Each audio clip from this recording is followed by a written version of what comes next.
Big fight ವಿಶೇಷ ನಾನು ಮತ್ತೆ ಮುಂದುವರಿಸ್ತಾ ಇದ್ದೀನಿ. ಈಗ ಧನಂಜಯ್ ಅವರೇ, ಇಂಥ ಸಂದರ್ಭಗಳಲ್ಲಿ ಇನ್ನು ಮುಂದಕ್ಕೆ ಆಯ್ತಪ್ಪ, ಇನ್ನು ಹೆಂಗಿದ್ರು ನಾನು ಸಿ ಎಮ್ ಆಗಲ್ಲ ಅಂತ ಡಿ ಕೆ ಶಿವಕುಮಾರ್ ಅವರು ಮುಂದುವರಿತಾರಾ, ಅಥವಾ ಆ ಪ್ರಯತ್ನ ಜಾರಿಯಲ್ಲಿರುತ್ತಾ?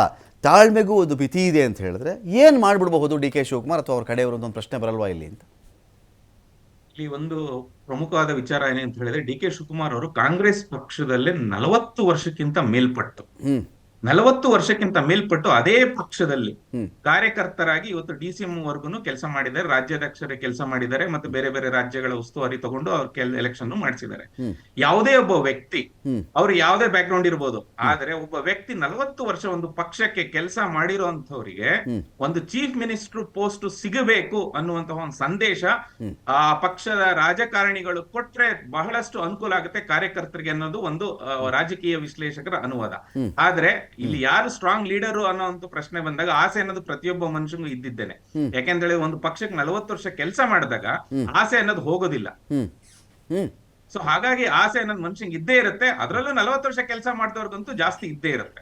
ಸೊ ಹಾಗಾಗಿ ಆ ಡಿ ಕೆ ಶಿವಕುಮಾರ್ ಅವರ ಏನ್ ಪ್ರಶ್ನೆ ಬರುತ್ತೆ ಗೊತ್ತಾ ಧನಂಜಯ್ ಅವರೇ, ಏನ್ ಪ್ರಶ್ನೆ ಏನ್ ಬರುತ್ತೆ ಗೊತ್ತಾ, ಅಲ್ಲಿ 40 ವರ್ಷ ಕೆಲಸ ಮಾಡಿರೋರು ಕಾಂಗ್ರೆಸ್ ಪಕ್ಷದಲ್ಲಿ 40 ಜನ ಸಿಗ್ತಾರೆ ನಿಮಗೆ, ಮಿನಿಮಮ್ 40 ಜನ ಸಿಗ್ತಾರೆ. ಒಬ್ಬರು ಅಧ್ಯಕ್ಷರಾಗಿರಬಹುದು, ಒಬ್ಬರು ಅಧ್ಯಕ್ಷರಾಗಿರಬಹುದು, ಧನಂಜಯ್ ಒಂದು ನಿಮಿಷ,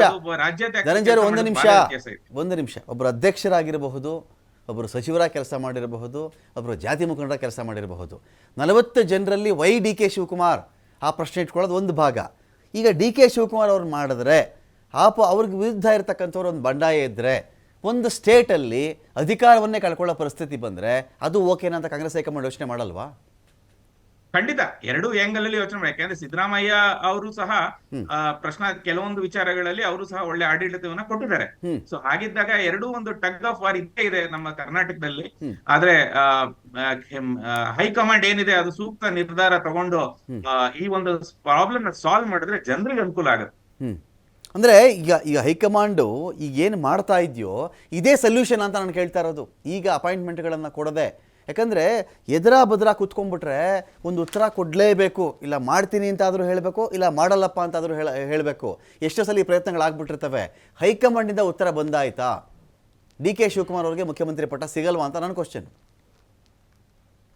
ಅಲ್ಲ, ಅಲ್ಲಿ ಈಗಿನ ಕೆಲವೊಂದು ವಿದ್ಯಮಾನಗಳನ್ನ ನೋಡಿದ್ರೆ, ಮೊನ್ನೆ ಡೆಲ್ಲಿನಲ್ಲಿ ನೀವು ಅಬ್ಸರ್ವ್ ಮಾಡಿರ್ಬೇಕು, ಡಿ ಕೆ ಶಿವಕುಮಾರ್ ಸರ್ ಒಂದು ಹೇಳಿಕೆನ ಕೊಟ್ಟಿದ್ದಾರೆ, ನಾನ್ ಸಾಕಷ್ಟು ಜನರನ್ನ ಭೇಟಿ ಮಾಡಿದೀನಿ ಅಂತ. ಯಾರನ್ನ ಭೇಟಿ ಮಾಡಿದೀನಿ ಅನ್ನೋದು ಹೇಳಲಿಲ್ಲ. ಸೊ ಆ ಒಂದು ಪ್ರಶ್ನೆ ಇದೆಯಲ್ಲ, ಅದು ಎಲ್ಲರ ಮನಸ್ಸಿನಲ್ಲೂ ಒಂದು ಪ್ರಶ್ನೆ ಮೂಡ್ತಾ ಇದೆ, ಯಾರನ್ನ ಭೇಟಿ ಮಾಡಿದ್ರು ಅನ್ನೋದು. ಅದ್ರ ಮೇಲೆ ಮುಂದಿನ ರಾಜಕೀಯ ನಡೆ ನಿಂತಿದೆ ಅನ್ನೋದು ನನ್ನ ಅಭಿಪ್ರಾಯ. ಫೈನ್. ಮುಂದಿನ ದಿನಗಳಲ್ಲಿ ಈಗ ಸದನ ಒಂದು ಕಡೆ ಕರೀತಾ ಇದ್ದಾರೆ, ವಿಜಯೇಂದ್ರ ಅವರೇ ಒಂದು ಕಡೆ ಸದನ ಕರೀಬೇಕು ಅಂತ ಪ್ಲಾನ್ ಮಾಡ್ಕೊಂಡಿದ್ದಾರೆ. ರಾಜ್ಯಪಾಲರೇನೋ ಬರಲ್ಲ ಅಂತ ಏನೋ ಹೇಳ್ತಾ ಇದ್ದಾರೆ ಈ ಒಂದು ವಿಚಾರಕ್ಕೆ ಸಂಬಂಧಪಟ್ಟಂತೆ. ಮುಂದಿನ ದಿನಗಳಲ್ಲಿ BJP ಆಯ್ತಪ್ಪ, ಸಿದ್ದರಾಮಯ್ಯನವರೇ CM ಆಗಿ ಈ ವರ್ಷ ಕಂಟಿನ್ಯೂ ಆಗ್ತಾರೋ, ಬಜೆಟ್ವರೆಗೂ ಇರ್ತಾರೋ, ಬಜೆಟ್ ಆದಮೇಲೂ ಇರ್ತಾರೋ, ಬೇರೆ ವಿಚಾರ. ನಿಮ್ಮ ಹೋರಾಟಗಳು ಯಾವ ದಿಕ್ಕಲ್ಲಿ? ಖಂಡಿತವಾಗಿ ಈಗಾಗಲೇ ನೋಡಿ ಸರ್, ಈಗ ಅಬಕಾರಿ ಇಲಾಖೆದು ಸಂಬಂಧಪಟ್ಟಂಗೆ ದೊಡ್ಡ ಹಗರಣ ಆಗಿದೆ. ಸೊ ಇದ್ರ ವಿಚಾರವಾಗಿ ಈಗಾಗಲೇ ನಮ್ಮ ನಾಯಕರುಗಳೆಲ್ಲ ತೀರ್ಮಾನ ಮಾಡಿದ್ದಾರೆ. ನಮ್ಮ ರಾಜ್ಯಾಧ್ಯಕ್ಷರಾದ ವಿಜೇಂದ್ರ ಅವರಾಗಿರ್ಬೋದು, ವಿರೋಧ ಪಕ್ಷದ ನಾಯಕರಾದ ಅಶೋಕ್ ಅವರು, ಮತ್ತು ವಿಧಾನ ಪರಿಷತ್ ವಿರೋಧ ಪಕ್ಷದ ನಾಯಕರ ಛಲವಾದಿ ನಾರಾಯಣ ಎಲ್ಲ ಒಂದು ಒಟ್ಟು ಕೂಡ್ಕೊಂಡು ಒಂದಷ್ಟು ಈ ಒಂದು ಅಬಕಾರಿ ಇಲಾಖೆ ಹಗರಣನ ದೊಡ್ಡ ಮಟ್ಟದಲ್ಲಿ ನಾವು ತೊಗೊಂಡೋಗಿದ್ದೀವಿ ಮುಂದಕ್ಕೆ. ಹಿಂದಿನ ದಿನಗಳಲ್ಲಿ ಇವರು ನಡೆಸಿದಂಥ ಎಲ್ಲ ಹಗರಣಗಳನ್ನು ಮತ್ತೆ ಜನಗಳಿಗೆ ತಿಳಿಸುವಂಥ ಪ್ರಯತ್ನಗಳು ಮತ್ತೆ ಕಂಟಿನ್ಯೂಸ್ ಮಾಡ್ತಾ ಇದ್ದೇವೆ.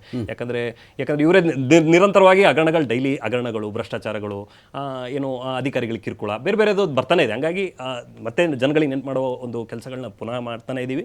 ಸೊ ನನ್ನ ಒಂದು BJPಯ ಒಂದು ಸ್ಟ್ಯಾಂಡ್ ಏನಪ್ಪ ಅಂದರೆ, ನೀವು ಯಾರು CM ಆಗಿರಿ, ನಮ್ಗೆ ಅದ್ರ ಸಂಬಂಧನೇ ಇಲ್ಲ. ನೀವು ಡಿ ಕೆ ಶಿವಕುಮಾರ್ ಮಾಡ್ತೀರಾ ಮಾಡ್ಕೊಳ್ಳಿ, ಸಿದ್ದರಾಮಯ್ಯನ ಕಂಟಿನ್ಯೂ ಆಗ್ತೀರಾ ಹಾಗೆ. ಒಂದು ಅವರ ಒಂದು ಹೈಕಮಾಂಡ್ ಬಂದು, ಹೈಕಮಾಂಡ್ ನನಗೆ ಗೊತ್ತಿಲ್ಲ ಆ್ಯಕ್ಚುಲಿ, ಯಾಕಂದರೆ ಮಲ್ಲಿಕಾರ್ಜುನ್ ಖರ್ಗೆ ಅವರೇ ಹೇಳಿದ್ರು ಹೈಕಮಾಂಡ್ ತೀರ್ಮಾನ ಮಾಡುತ್ತೆ ಅಂತ ಹೇಳಿ.